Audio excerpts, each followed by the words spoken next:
we're getting better. You know, we're not where we once were, but we're not where we're going to be.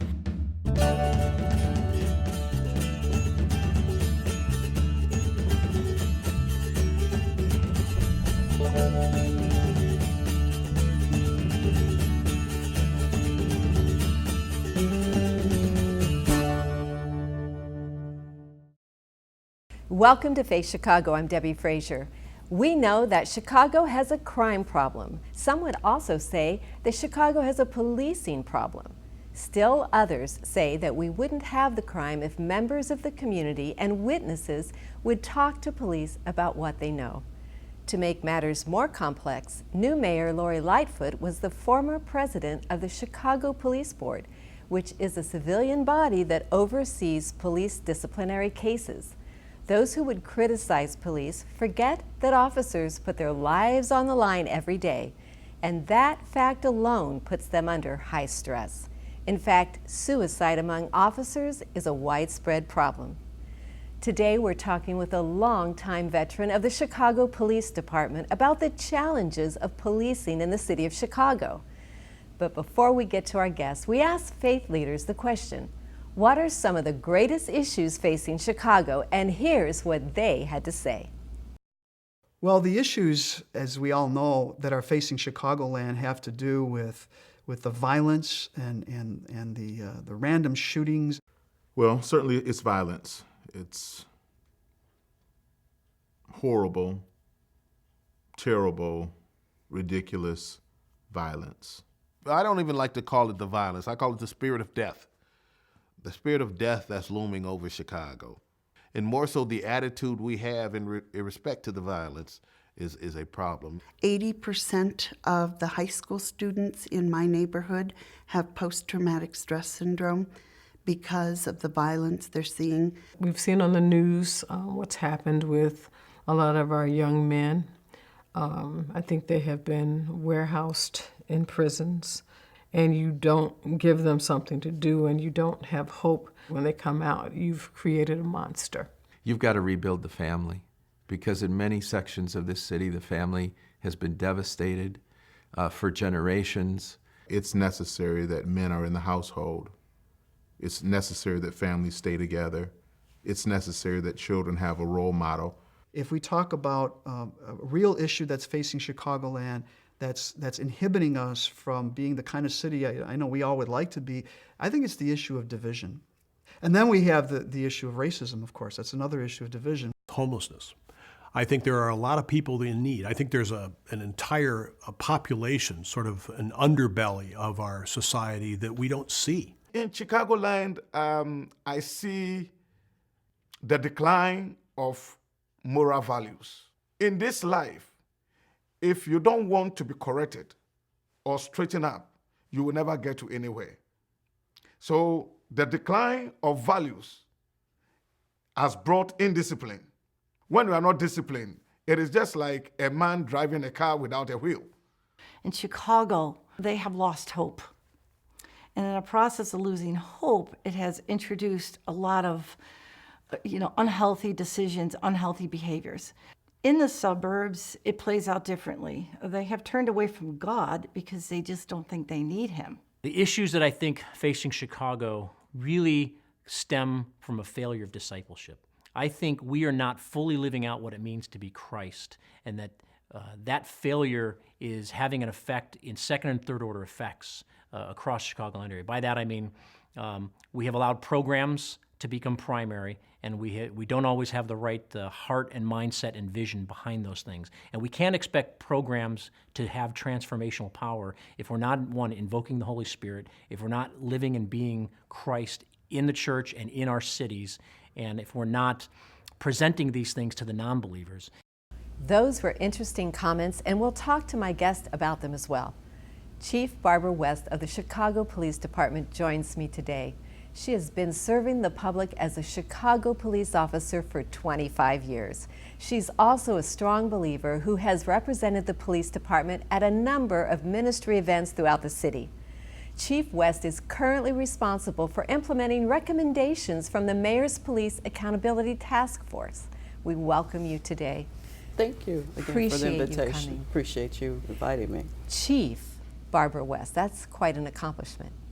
It is, but God has been good to me. So, What is your position on the Chicago Police?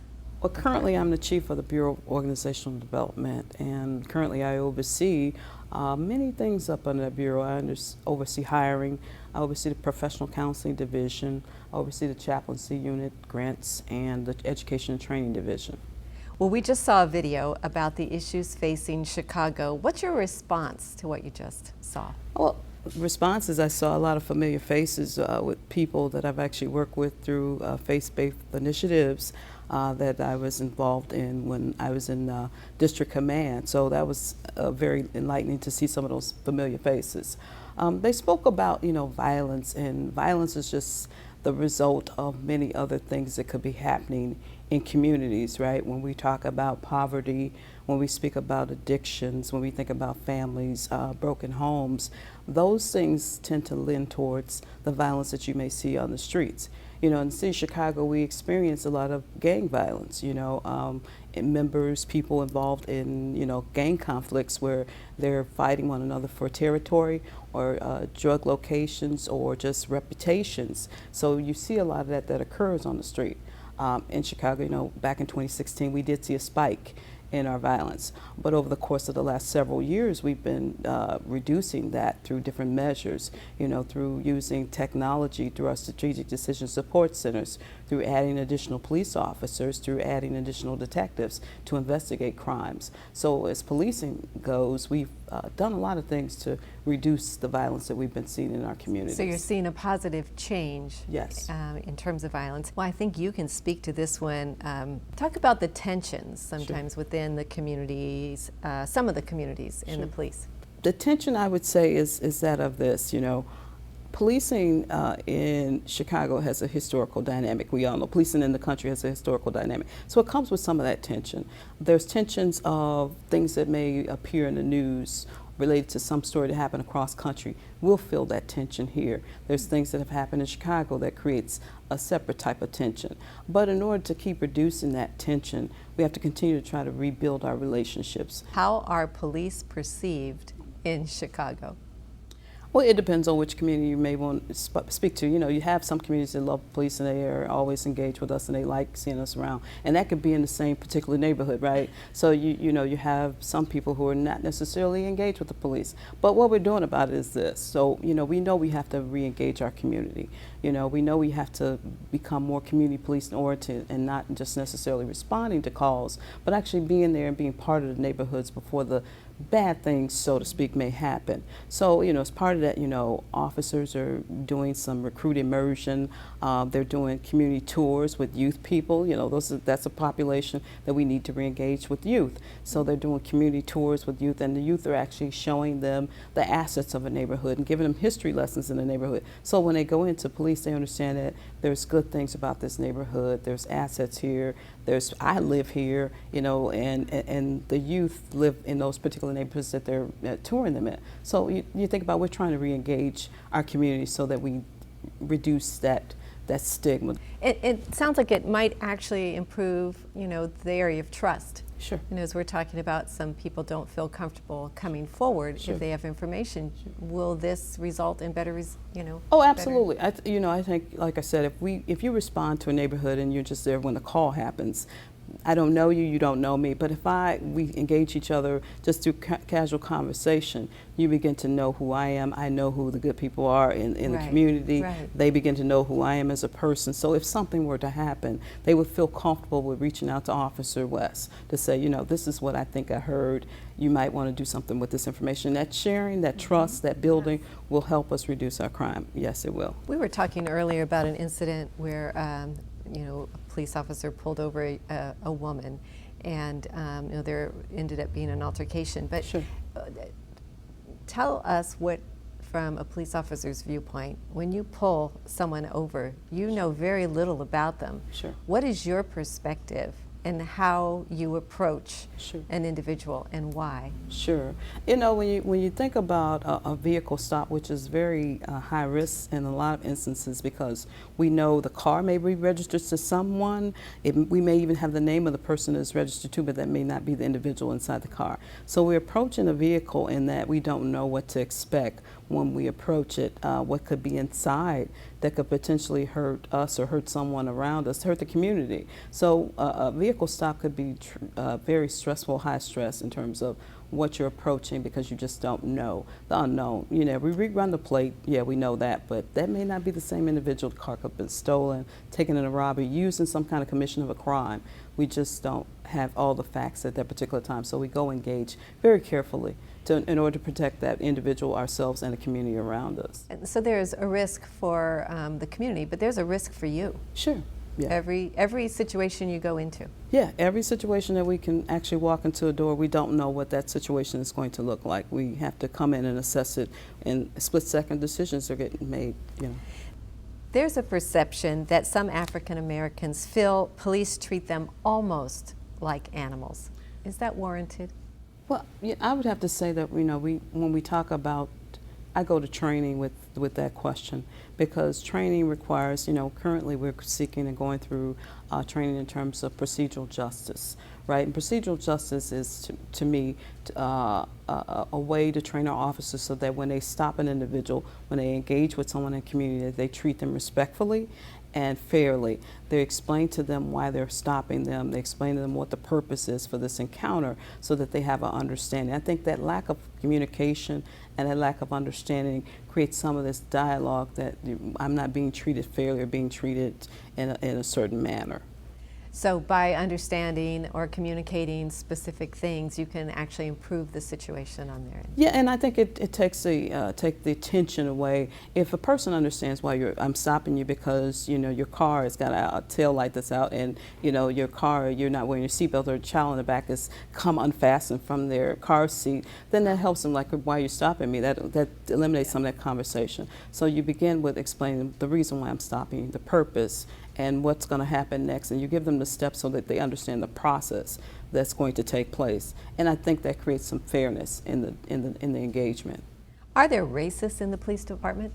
Well, you know, as you know, society, we pull our officers from society. And if there's racism in society, then there could potentially be racism in the Chicago Police Department. But what we do, again, we train. You know, we've been training our officers, in which they'll receive some training over every 3 years on impartial policing and implicit bias. And so those things are trained to say everyone has biases, correct? And so you need to be able to identify what those biases are and train you and teach you how to eliminate the biases when you're making decisions, because it's about the decision making that we're trying to change that behavior. So there's quite a bit of activity that's going on in the police force trying to rid the community of some of these concerns. Absolutely. And you're seeing improvement. Absolutely. You know, currently, I don't know if we have a consent decree which hits on a lot of different items and topics. Yeah. I'd like to hear more about that. Sure. So, you know, last 2016, the U.S. Department of Justice filed a suit against us for unfair practices. And so with that, the Illinois Attorney General brought a complaint against the City of Chicago, and we are part of the City of Chicago Police Department, in order to make some changes and reforms in the Chicago Police Department. There's 10 major topics that we are working on reforms and training and changing policies. One of them being, you know, impartial policing, community policing, use of force, accountability. We talk about supervision, officer wellness and effectiveness, and our data management. I'm just listing a few of them, that's not all of them. But those are some of the high-level topics that we're getting into in terms of making reforms for the Chicago Police Department. And many of them deals with and address with community concerns that we've seen. Talk about the use of force provision. What kinds of changes you feel will happen there? So use of force, you know, we revamped our policy. The policy specifically talks about the sanctity of life. So we talk about the sanctity of the community's life, the officer's life, the offender's life. We're talking about the sanctity of everybody's life involved. It also talks about speaking that, we will have training, every year on use of force, which is something we hadn't done for some significant time. In fact, last week I went to use of force training, which was 16 hours, and much of that discussed, about dealing and identifying crisis, mental health issues, identifying those things so we don't use force against people who are dealing with mental crisis, but also about the reasonable, articulable suspicion of, use of force, just making sure that it's reasonable. I'm not using excessive force. So, 16 hours of that this year for myself. High intensity crime areas. What is a high intensity crime area? What do you consider that to be? We think about areas that have gang.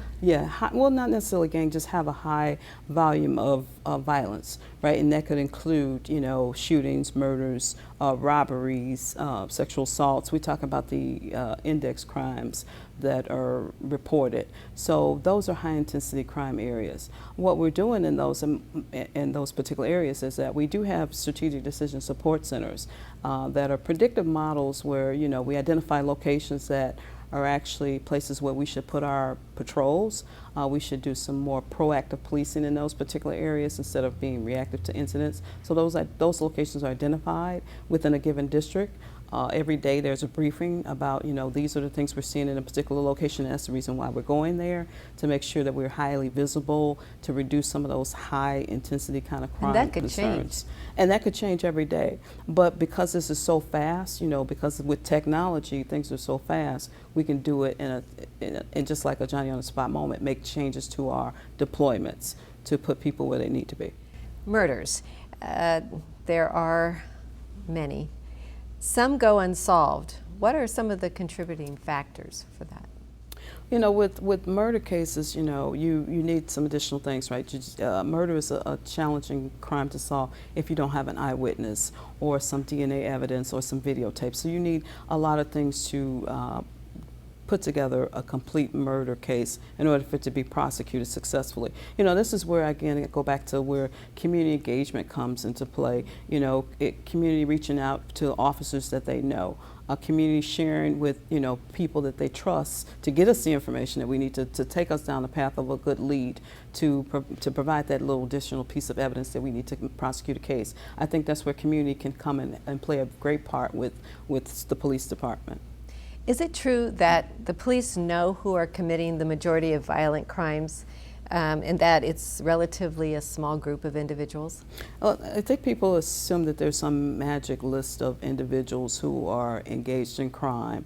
And, there are people who are engaged in crime. We do know that. But to specifically say, if the police know who they are, we've arrested people that have engaged in crime. That's what we do. There's no magic list that we're going to seek and identify in particular lists of people. So it's about, if someone's committing a crime, we try to solve the crime, and if that happens to be an individual that has committed previous crimes, we'll try to address that, in this way. You've been so amenable to answer all my questions. I want to get up close and personal with you after the break. We'll continue our discussion on policing with Chief West. We'll learn more about her faith, and we'll talk about the stresses placed on police officers. That's right after the break.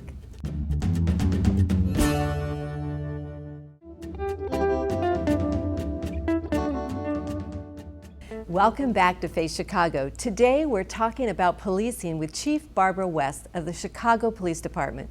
The issue of race when it comes to policing can be very controversial. Pastor Charlie Dates of Progressive Baptist Church responds to the idea that some people in law enforcement say we wouldn't have a problem if people just followed the law. Take a look.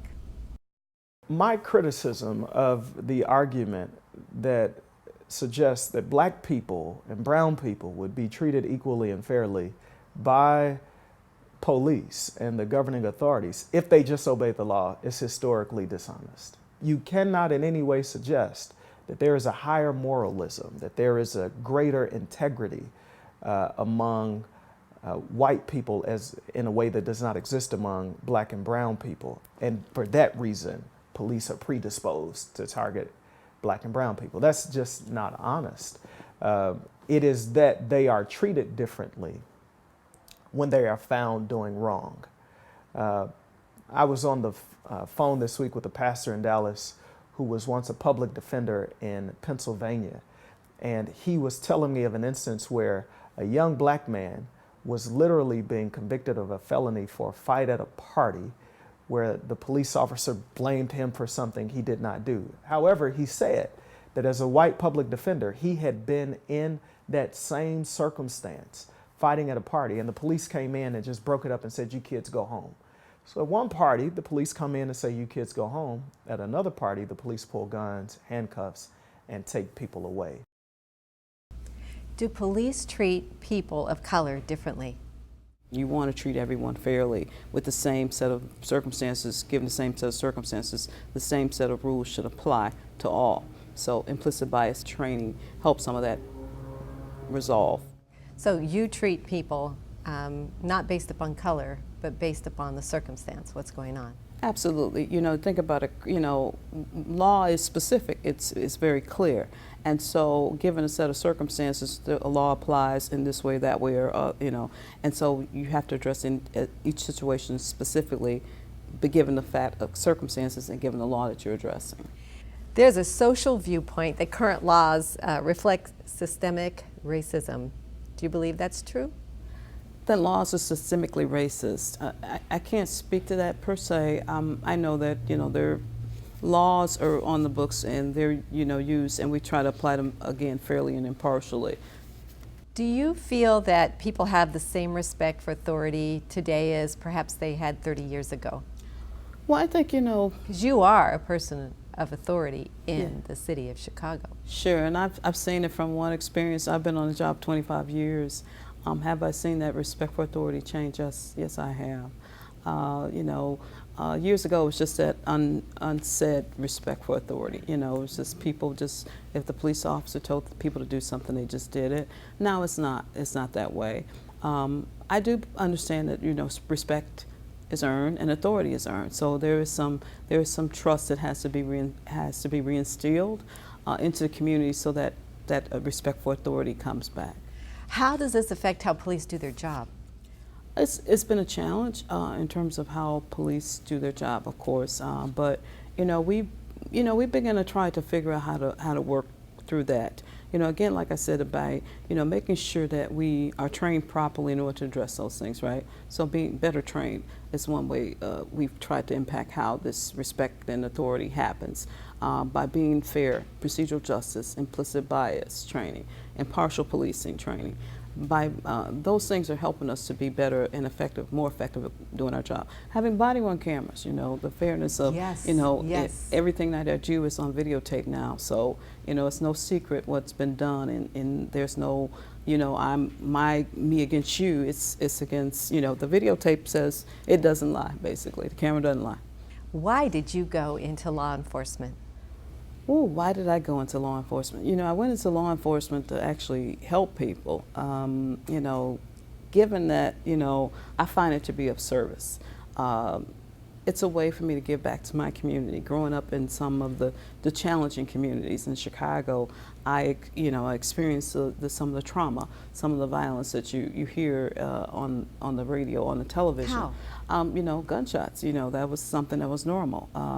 The violence, the murders, that was normal. So me choosing law enforcement was a way for me to give back and be of service. Did you lose people close to you? Absolutely. You know, lost my brother to violence. So yeah, I did lose people personally. How old were you? I was probably 20 years old at the time. I was going to college at the time, and yeah, I lost my brother. You don't get over that. Oh, absolutely. It's a trauma that affects a family for the lifetime when you lose an individual to violence. You know, when you're sick, you understand that, right? Mm-hmm. Sickness, illness, age, that's understandable. But when someone's life is taken, it's something that creates a hole and a void in a family for the duration of whoever remembers him, you know. Are you able to use that to help others in a circumstance that you may enter? Oh, absolutely, because especially when I come on a scene of a mother or a brother or sibling that's experienced a trauma, I can sympathize with them and empathize with them at the same time, understanding what they're feeling. I felt too at some given point in time in my life. So yeah. And how about the perpetrator? Sure, it's the same thing. I understand that God can only judge, and it's not my duty to judge. But again, I have this understanding that there is a crime that has been committed, and we want to bring the person to justice. You're a believer. Sure. What does your faith mean to you? Oh, it means everything to me. I know that every day I get up, God's given me another opportunity, right? He's given me another chance. I might have screwed up yesterday, but He's given me another chance. So I see every day as a fresh start, a renewing of His mercy, and saying, well, you screwed up yesterday, but you can do it better today because I'm giving you another chance. So that's what it means to me, everything. How do you take your faith into the workplace? Oh, I have to. I couldn't do what I do without having it with me. My faith allows me to be fair.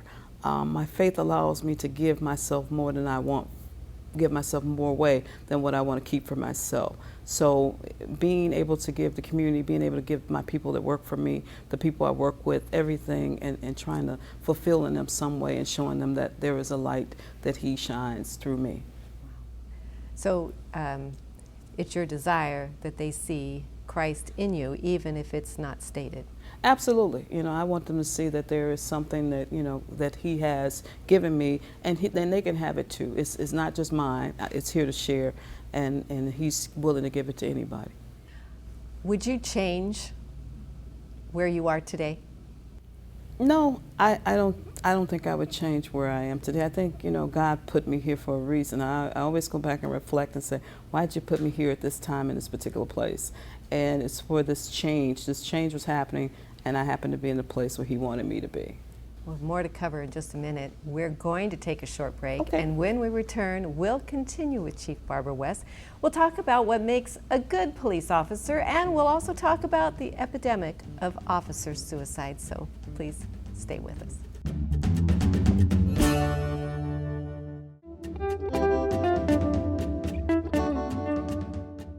Chief Barbara West is a 25-year veteran of the Chicago Police Department. She and I are discussing the changes in policing over her tenure there and the challenges officers on the street face today.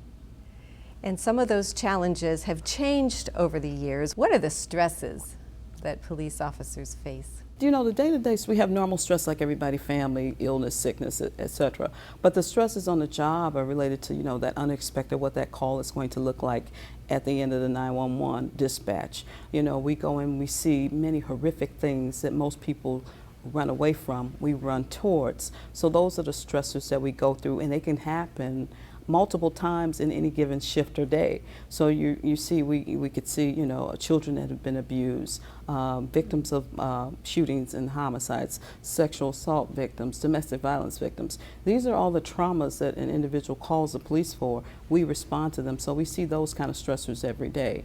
And so, trying to instill in our own police officers that we have to take time to rebuild our resiliency too, in terms of like restoring ourselves, make sure we get enough rest, get enough sleep, eating better, going to see our counselors if we need to discuss matters that we've seen. So we're working towards, making sure that we're right when we serve the community.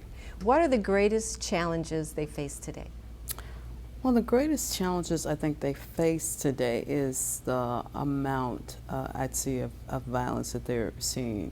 When I first came on the job, we were not experiencing, in terms of murders and homicides and shootings, in such a number as we've seen, today. That's one of the challenges. I think that, the policemen are dealing with, more technology. We didn't have all this technology in the past either, but that's the second challenge I feel like we're facing. And I feel like we're facing an additional challenge of, people are dealing with trauma and mental illness and crisis that we did not necessarily see when I first came on the job. And that's something I think the challenges have become. And police see so much violence. How do they cope themselves? You know, we are working on that too, right? Law enforcement has experienced suicides in this country, and we've seen an uptick where more officers are dying by their own hands than there being fatalities on the street by offenders. So as a profession, we're seeing an increase. Specifically in Chicago, we've seen our own uptick of suicides in the Chicago Police Department. And what we've been doing to address that is basically like all hands on deck. We have to figure out what's really going on with officers. Finding out that, you know, many of them are experiencing personal issues. Many of them are experiencing issues with family. Many of them have been experiencing illnesses. So what we've been doing is a series of multiple things. You know, we went back and began to recreate our brochures and reintroduce ourselves as professional counseling at EAP to make sure that everybody's aware of it. Doing a communication plan in terms of redoing videos, speaking to, you know, the fact that you're not alone. There are resources out there that you can seek. There's officers that are peer counselors that are in your districts, that it's not a shame, it shouldn't be a stigma to go seek professional counseling. We have our superintendent who is on a video series speaking to the fact, you know, having to unpack situations in life that everybody experiences, and so it's no need to be ashamed, and it does not have an impact on your career. You know, doing seminars and speaker series, getting outside resources brought in to our officers, hiring some additional clinicians. You know, we went and hired additional clinicians, and we did, in July, we had a summit for a national summit where we brought in law enforcement experts from across the country to help us answer the question, what are some recommendations that you think we can do to reduce the number of suicide? Because one is just too many. Right. What makes a good police officer? You know, you think there would be a special formula, they got to come from this, this, and this. But we're looking for people who have some type of community engagement, right?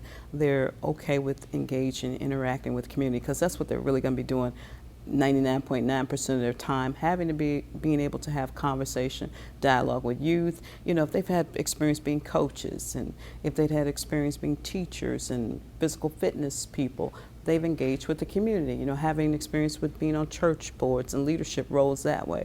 We're looking for people who've engaged in the community, so there's no particular form. Do you feel police officers need to almost be social workers in this day and age?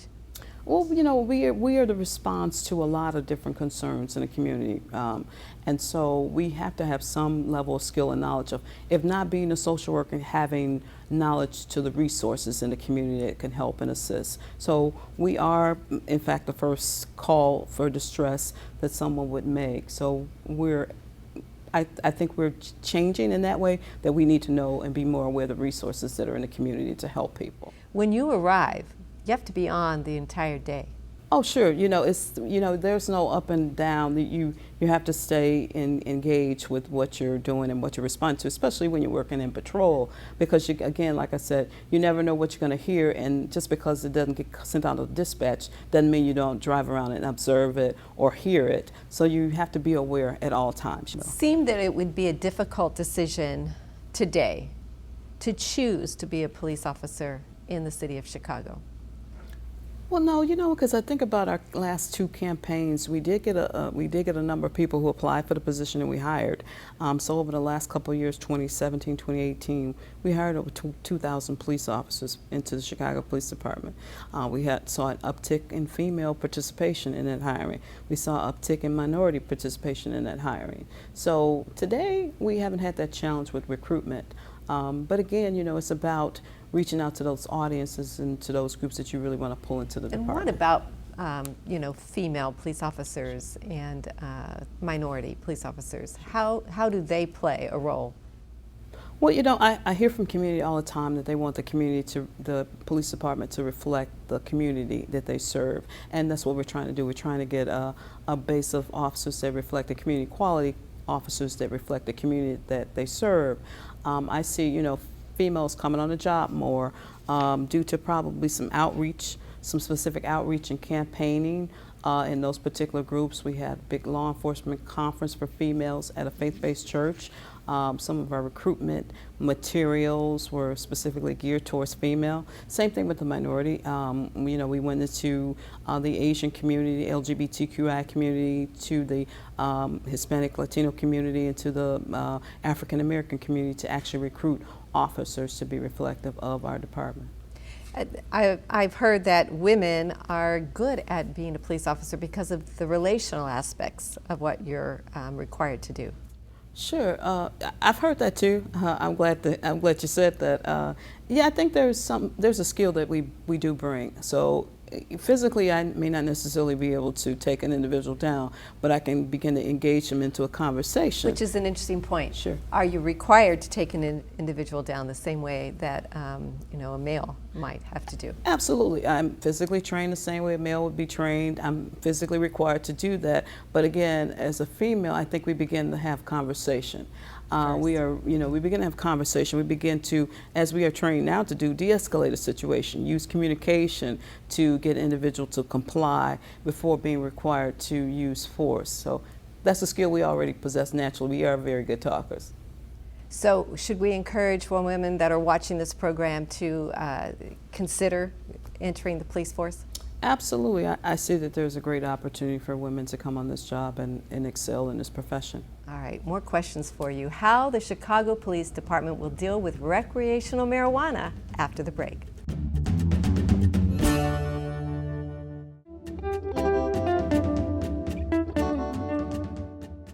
Chief Barbara West, who oversees the Bureau of Organizational Development at the Chicago Police Department, is my guest. We've been discussing the changes and challenges in policing today. What was your relationship with Mayor Lori Lightfoot before she became mayor recently? She was actually over the police board, so I didn't really have any direct contact with her, but I knew that she was the president of the police board at the time. And she's calling for reform. Oh, absolutely. I think, before, while she was on the police board, she did create and was sitting on the panel of the Police Accountability Task Force. So that's a document that was written in terms of some of the reforms that we actually kind of see in a consent decree. Many of the things in the Police Accountability Task Force are some of the same set of reforms that end up being in the consent decree that we end up negotiating with the Office of the Attorney General. So do you believe her position on that board is going to be useful as she serves in the role of mayor? Oh, absolutely. I think as sitting on the police board, she saw some of the disciplinary cases that came to her and to here. And much of the discipline the discipline cases that came out to the board were issues that, if we had an early warning system, they may not have gotten to the police board. If we had better supervision, span of control, many of these officers may have not become part of a disciplinary system. So all those skills and all those experiences that she has are definitely going to help with this reform effort that we're experiencing. And what are the challenges going to be for the police department with legalized recreational marijuana? Yeah, I definitely see some challenges with that. I see that we potentially have to deal with, people driving under the influence of marijuana and the potential of having traffic accidents and fatalities increasing if people are driving after using recreational marijuana. What are some of the things we could look for? I assume perception is a problem. Speeding, perhaps. Sure. Well, speeding, perception, it's about, being able to respond in a rapid manner. When you drive and you're alert, your response time is a little bit faster. And due to the fact that there's really no field testing kit for marijuana, we do have some challenges in how the enforcement is going to take place. I mean, there's alternative testing measures, but to do it on the street and figure out how do we test and ensure, before we make an arrest, someone is actually under the influence of marijuana after driving, it's going to be a challenge. So training has already begun? Absolutely. Is there a feeling, I guess it's a tough question to ask, is there a feeling this is a good thing or a bad thing? Well, I think as we are, again, there's still the federal law that marijuana is illegal. It's the state that's changing the law. So, you think about the federal law is one way and the state laws, it's a challenge. I would say it's more of a challenge. Let's talk about some of the good things happening within the police department. So, the good things are, we're going through a reform effort, right? And that includes a lot of in-service training that we had never had since I've been on the job. Currently we're doing 24 hours of in-service training. By 2021, we're going to have 40 hours of required in-service training for each officer. How do the officers feel about that? Oh, they're actually, excited about it. In fact, some of this consent decree, they weighed in on the fact that they wanted to have more training. They were desiring to have more use of force training, more testifying training, these different things that they said. We need more training. So this was some of their results too. Because the world is changing. Absolutely. And they need to keep up with it and probably feel more confident. Absolutely. And with that, you talk about they ask for more scenario-based training. As again, classroom for younger millennial people is not the way to train what you're going to apply on the street. So they wanted more scenario-based training where they're actually put into a situation and they respond. Can the church be of any assistance to the police, do you believe? I think the church has, and it can be. I've seen churches do many things and fill in gaps that, the police are not able to fill in. The churches have been providing for, homeless people. They've been providing food and clothing and counseling and, support services for people. So they've been a very great asset to the police department. They're changing the way they even see things in terms of, years ago the church was kind of shy away from domestic related issues, but now they're engaging the domestic related issues and trying to bring in education to their congregations about violence, about domestic violence, about child abuse. They're not shying away from those kind of topics that are relevant for police. There are some viewpoints about the Chicago Police Department. As a police officer, what would you like them to hear today as we close today? For the department, I like them to know that we're getting better. We're not where we once were, but we're not where we're going to be. And I believe as we come through these reform efforts that we will see a state-of-the-art training academy. We'll see professional officers. We'll see leadership that is exemplary, and we'll be better. You are involved with the church yourself, so you see the inner workings of a church, and you see the inner workings of the police department. Sure. What are, let's say, 3 steps that a church could do to help the city of Chicago? To help the city of Chicago. Well, some things they're doing, again, I said, I see churches coming out on some of maybe our more higher risk corners and spreading the word of Jesus. I see churches trying to engage young people, young men, young women, to change and do something different, offer them some positive solutions to some life choices. I see churches being able to do that. I see churches embracing people who don't have family or positive role models in their life and becoming those positive role models. I see churches doing that. Thanks for being with us today. My thanks to Chief Barbara West for joining me today and for her commitment to serving the citizens of Chicago. We need more people of faith like Barbara working humbly as public servants. Is the Chicago Police Department perfect? No. Is the church perfect? Absolutely not. We as human beings aren't perfect, so our institutions won't be perfect either. But as believers, we can make a difference where God has placed us by bringing honesty and integrity to our workplaces. In doing so, they'll become better. We want to serve you too. If you have a prayer need, call our Care Force toll-free and contact us at Face Chicago if you have suggestions for topics or guests to include on this program. Thanks for watching, and please consider partnering with us. This ministry is donor supported. We'll see you again next time on Face Chicago.